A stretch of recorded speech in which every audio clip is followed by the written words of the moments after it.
नमस्कार मित्रों, मेरा नाम है आदित्य। आप देख रहे हैं एडवोकेट आदित्य यूट्यूब चैनल। आज की वीडियो में मैं आप लोगों के द्वारा पूछे गए कुछ इंपॉर्टेंट सवाल को लेने वाला हूं और उन सवाल के जवाब देने की कोशिश करूंगा। यदि आपके भी मन में कोई सवाल है तो वो सवाल आप मुझसे नीचे कमेंट बॉक्स में पूछें या मेरे व्हाट्सएप नंबर पर मैसेज करके आप मुझसे पूछ सकते हैं। तो चलिए मैं आपके कुछ इंपॉर्टेंट सवालों को लेता हूँ और उनके जवाब को देता हूँ। तो चलिए वीडियो को शुरू करते हैं। सबसे पहला सवाल युवराज ने राजस्थान से पूछा है, मेरी पत्नी का शादी से पहले एक लड़के से अफेयर था। मेरे पास उन दोनों की कॉल रिकॉर्डिंग है। क्या मैं इस आधार पे अपनी पत्नी से डाइवोर्स ले सकता हूं? तो देखिए युवराज जी, कानून के मुताबिक मैं इस सवाल का जवाब देने से पहले अपना ओपिनियन इस सवाल के लिए देना चाहूँगा।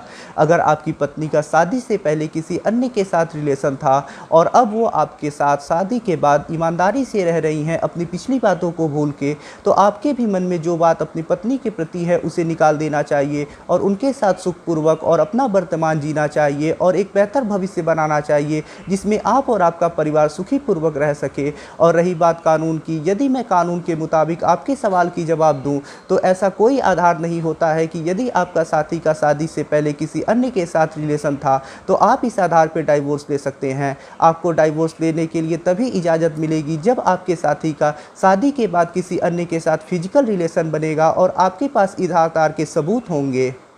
अगला सवाल अमृत ने मध्य प्रदेश से पूछा है कि डाइवोर्स लेने का सबसे आसान तरीका कौन सा है? डाइवोर्स लेने का सबसे आसान तरीका है आपसी सहमति से डाइवोर्स लेना, क्योंकि इस प्रकार के डाइवोर्स में पति और पत्नी दोनों डाइवोर्स के लिए राजी होते हैं। इस कारण से किसी प्रकार की कोई बाधा भी नहीं आती और समय भी कम लगता है और साथ ही साथ इसमें खर्च भी कम लगता है। अगला सवाल विशाल ने देहरादून से पूछा है कि क्या आपसी सहमति से डाइवोर्स हो रहा हो तो डाइवोर्स के बाद पत्नी को मेंटेनेंस देना होगा या नहीं? देखिए, यदि आपका पत्नी के साथ आपसी सहमति से डाइवोर्स हो रहा है, ऐसी स्थिति में आपको अपनी पत्नी को मेंटेनेंस नहीं देना होगा। लेकिन अधिकतर मामलों में ऐसा होता है कि पत्नी आपसी सहमति से डाइवोर्स के लिए तभी रेडी होती है जब वो एक मुश्त भरण पोषण अपने पति से प्राप्त कर लेती है। जब तक पति एक मुश्त भरण पोषण नहीं देता, वो उसे विभिन्न प्रकार के केसों में उलझा के रखती है और पति जब परेशान हो जाता है और उसे एक मुश्त भरण पोषण और उसकी मांगों को पूरा करता है, उसके बाद पत्नी आपसी सहमति से डाइवोर्स के लिए रेडी होती है और तब जाके वो डाइवोर्स देती है। लेकिन यदि आपसी सहमति से पति और पत्नी का डाइवोर्स होता है, इसके बाद पत्नी मेंटेनेंस का मांग नहीं कर सकती है अपने पति से।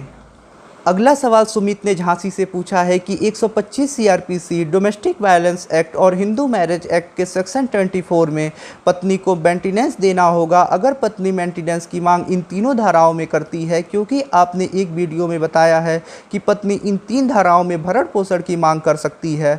नहीं, ऐसा नहीं है। यदि आपकी पत्नी आपसे इन तीनों धाराओं में मेंटेनेंस का मांग करती है तो भी आपको सिर्फ किसी एक ही धारा में अपनी पत्नी को मेंटेनेंस देना होगा। आपको तीनों धाराओं में मेंटेनेंस देने की जरूरत नहीं है, ना ही कोर्ट तीनों धाराओं में मेंटेनेंस अलाउ करेगा। अगला सवाल विक्की ने इलाहाबाद से पूछा है कि तलाक लेने में कितने रुपए के खर्च आ जाता है? ये तो कोई फिक्स नहीं बता सकता कि आप डाइवोर्स ले रहे हैं तो इसमें कितना खर्च आ जाएगा, क्योंकि आप जो अधिवक्ता अपने लिए यानी जो एडवोकेट आप चुनते हैं उसकी अलग अलग फ़ीस होती है। आप जैसा एडवोकेट चुनेंगे आपको वैसी ही फ़ीस उनको देनी पड़ेगी। और अधिकतर मामलों में जब डाइवोर्स होता है तो पत्नी एक मुश्त भरण पोषण की मांग करती है। ये भरण पोषण आपके हैसियत के अनुसार पत्नी को दिलाया जाता है। तो आप खुद सोच लीजिए कि आप किस प्रकार की अधिवक्ता चुन रहे हैं, उनकी फ़ीस और पत्नी जितना आपसे भरण पोषण की मांग कर रही है वो, और अन्य कुछ खर्च आ जाते हैं जैसे कोर्ट फीस, फोटोकॉपी के फ़ीस और अन्य कुछ खर्च आ जाते हैं। अब आप खुद अंदाज़ा लगा लीजिए कि आपको कितना खर्च आ जाएगा डाइवोर्स लेने में।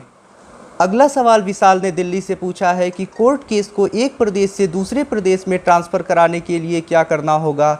यदि आप एक प्रदेश से दूसरे प्रदेश में कोर्ट केस को ट्रांसफ़र कराना चाहते हैं, यानी आपका केस दूसरे प्रदेश में चल रहा है और आप उसे ट्रांसफ़र करा के दूसरे प्रदेश में ले जाना चाहते हैं, तो इसके लिए आपको सर्वोच्च न्यायालय यानी सुप्रीम कोर्ट में एप्लीकेशन देना होता है। अगला सवाल सरगम सिंह ने पूछा है, अगर कोर्ट से पत्नी को मेंटेनेंस अलाउ हो गया है और पति भरण पोषण नहीं दे तो क्या होगा? जब पत्नी का 125 सीआरपीसी में मेंटेनेंस अलाउ हो जाता है और पति उसे मेंटेनेंस नहीं देता है अथवा बकाया लगा देता है और मनमानी करता है, नहीं देता है, तब पत्नी वसूली के लिए 128 सीआरपीसी का केस करती है कोर्ट में, जिसमें कोर्ट द्वारा पति के खिलाफ रिकवरी वारंट और अरेस्ट वारंट इशू किया जाता है।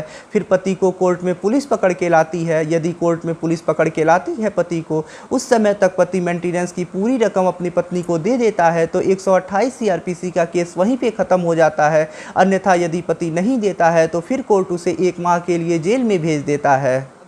अगला सवाल प्रज्ञा ने उत्तराखंड से पूछा है कि क्या जो लड़कियां लव मैरिज करती हैं वो 498A का केस नहीं कर सकती हैं। ऐसा कोई प्रावधान नहीं है कि जो लड़कियां लव मैरिज करती हैं वो 498A का केस नहीं कर सकती हैं। यदि पति और पति के घर वाले उस लड़की को परेशान करती हैं तो वो लड़की चाहे तो 498A के तहत केस दर्ज करा सकती है, चाहे उसका मैरिज लव मैरिज हुआ हो या अरेंज मैरिज क्यों ना हुआ हो। अगला सवाल रेनू ने उत्तराखंड से पूछा है कि आईपीसी सेक्शन 498A का केस दर्ज कराने के लिए क्या सही है, एफआईआर दर्ज कराना या कोर्ट में कंप्लेंट केस यानी परिवाद दाखिल करना। अगर आप मुझसे इस बात पे मेरी राय मांगते हैं तो मैं आपको ये परामर्श दूंगा कि आपको सदैव 498A केस दर्ज कराने के लिए कंप्लेंट केस यानी कोर्ट में डायरेक्ट परिवाद दाखिल करना चाहिए, क्योंकि परिवाद में होता ये है कि इसमें पीड़िता और उसके गवाहों के आधार पर अभियुक्तों की कोर्ट में तलबी होती है। फिर कोर्ट में आने के बाद अभियुक्तों को जमानत कराना होता है और केस की कार्यवाही आगे बढ़ती है, जिसमें कम समय लगता है। लेकिन इसी के विपरीत यदि आप एफआईआर दर्ज कराते हैं तो एफआईआर दर्ज होने में काफ़ी लंबा समय लगता है। उसके बाद कई मामलों में पुलिस अपनी मनमानी करती है और अभियुक्तों के यानी पति के घर वालों के नाम भी केस से बाहर निकाल देती है। लेकिन परिवाद केस में एक बार तलबी हो जाने के बाद किसी का कोई नाम केस से बाहर नहीं निकलता है और अंतिम तक सबको केस लड़ना पड़ता है। अगला सवाल राजन ने रायबरेली से पूछा है कि तलाक लेने का सबसे बढ़िया ग्राउंड कौन सा है। तलाक लेने का किसी प्रकार का कोई बढ़िया या ख़राब ग्राउंड नहीं होता है। आप अपने साथी से जिस भी कारण से पीड़ित हैं आपको कोर्ट में उस आधार पे डाइवोर्स के लिए एप्लीकेशन देना होगा। एक वीडियो में मैंने बताया है कि आप कौन कौन से ग्राउंड पे डाइवोर्स ले सकते हैं। उस वीडियो को आप देख के जान सकते हैं कि ऐसे कौन कौन से ग्राउंड हैं जिसके आधार पर आप डाइवोर्स ले सकते हैं। आप जिस कारण से पीड़ित हैं अपने साथी से उस आधार पर कोर्ट में केस करिए और उसके बाद यदि आप उस आधार को सिद्ध कर देते हैं तो कोर्ट आपको डाइवोर्स की डिक्री दे देता है। यदि मैं आपसे ये बताऊँ कि सबसे ज़्यादा डाइवोर्स किस आधार पे होते हैं तो वो आधार है क्रूएल्टी यानी हिंसा और व्यभिचार के आधार पे कोर्ट में सबसे ज़्यादा डाइवोर्स होता है। तो फ्रेंड्स, आज के वीडियो में मैंने आपके सवालों के जवाब दिए। यदि आपका भी कोई सवाल है तो वो सवाल नीचे कमेंट बॉक्स में पूछिए या मुझसे व्हाट्सएप पे मैसेज करके आप मुझसे पूछ सकते हैं। यदि आपको वीडियो पसंद आया हो तो वीडियो को लाइक करें, अपने दोस्तों के साथ शेयर करें और यदि आप चैनल पे नए हैं तो चैनल को सब्सक्राइब करके बेल आइकन को दबाएं। मिलते हैं नए वीडियो के साथ अगले दिन, तब तक के लिए जय हिंद, जय भारत।